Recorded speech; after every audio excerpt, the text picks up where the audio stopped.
Welcome to another episode of Addict Thoughts Entertainment. Today, we're going to discuss the higher power. Higher power and recovery is something that not everybody, but many people run from it first. Many people don't have a concept of a higher power, or are mad at God, or believe that, the 12-step model is a religious model and all these things. For me, I didn't grow up in a home with God in it. My father being an alcoholic, I don't know if the man ever knew God. He never spoke of God, never taught us about God. I don't remember seeing a Bible in the house. My mother wasn't religious either.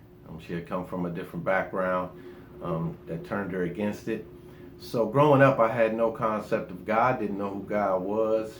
I don't even remember ever really talking about it as a child or as a teenager or anything like that. So when I slipped into my own addiction, if God was mentioned or I heard God, I felt like He didn't want me. I was too bad. I was doing too much wrong. I didn't deserve God or God in my life. So there was no presence. My first introduction, I went to the Army. In one of my other videos, Uncle Sam Chose Me, I explained that. And I went to the Army, and to get out of work or duty or whatever you call it, I went to church on Sundays. And it was in Fort Knox, Kentucky, and I remember sitting in this, little church house with, the stage up there and the rows, and there was a few of us in there. Not many people went. It wasn't packed or anything. There was this old preacher, old man, and I remember just listening, and it piqued my interest. I started to really think about it and wonder about God. And he said something that stuck with me to this day. I got it tattooed on me, and he said, "The world says, 'Show me and I'll believe.' God says, 'Believe and you shall see.'" I didn't know what that meant at the time. It just stuck with me. It's something that the seed was planted in that little church house in Fort Knox, Kentucky. I got out of the Army, that's a whole nother story, and got back in my addiction and continued on my path of addiction for many, many, many years to come. But throughout my addiction, I struggled with God.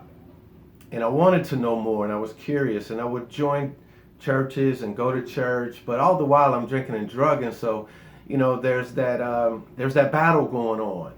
I want to get closer to God, I want to know God, but I'm drinking and I'm drugging, and it's an internal struggle that my disease won out, over many, many years. And I remember joining I got in trouble, with the courts one time, and they court ordered me to AA, and so I joined a Celebrate Recovery at this church, and they allowed me to do that. And I got a sponsor there through that Celebrate Recovery. And it's really there that I really started to learn about God.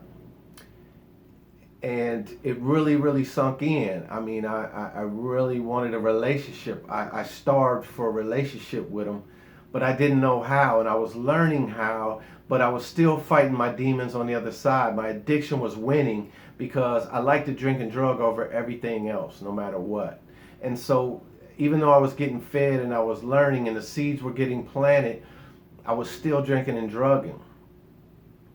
And so I did that, whole Celebrate Recovery thing, and I was learning and I was growing in God, but I wasn't committing to God. I even got on the stage at that church and gave my testimony of how God saved my life. And that night I went home and I drank. And so while I was curious and while I was thirsty to know God, I wasn't committing to him. And so some people say, well, God can save me and God can do this. And, God, yes, if you're willing. If you're not willing to commit, just like if you're not willing to commit to a plan of recovery, then you're not going to stay sober. If you're not willing to commit to God's word, you're not going to stay sober. So life goes on, and I went into recovery the last time, and I did everything that was suggested and meetings and all that, and then I was introduced to the higher power through the steps. And I already had my concept. I knew God, I knew Jesus, I had been baptized, still drinking and drugging, but was baptized, and I knew my concept. So it wasn't hard for me to grasp that concept and to be open-minded to learn about it.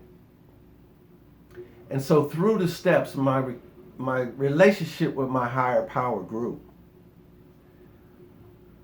And over time, I was able to recognize the signs that God was giving me for my life. And in the recovery process, you'll hear God's will, not mine. I never knew what that meant. I never knew what God's will was for my life. I only knew drinking and drugging. That was my identity. That was who I was. So as I started to surrender and grow my relationship with God, that's when I was able to get closer to him, and I was able to really put the higher power in effect in my recovery. And as my recovery grew, so did my faith. And so I joined a church that I go to regularly. I follow the signs that God gives me, because God has been there throughout my whole life.